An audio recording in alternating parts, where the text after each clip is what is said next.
ИГИЛ, идет война. Но ИГИЛ-то уже в Сирии Россия побеждала 3 раза, а то и больше. 3 раза объявлялось о выводе войск, и там о том, что останется только совсем какой-то незначительный контингент, буквально для того, чтобы посмотреть, как там остальных недобитков с остальными недобитками расправиться. Зачем? То есть это вот вся пиар-война на кого рассчитана? Россия банально боится Афганистана второго. Поэтому тактика России там один шаг вперед, 2 шага назад. Мы это видим в прошлом, когда целые выдвижения колонны громились, откатывались. Повторный захват Пальмиры, потеря Пальмиры, захват Пальмиры опять. То есть стараются максимально сделать красивую картинку, для своего зрителя, в первую очередь в России.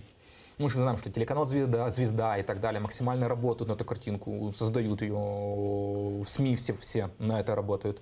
Поэтому как бы лезть на рожон, это вот глупо, по их мнению.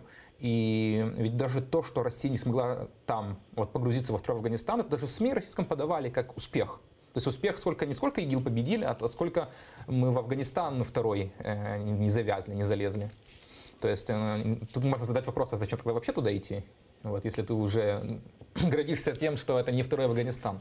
Но это на уровне СМИ озвучивалось. Еще один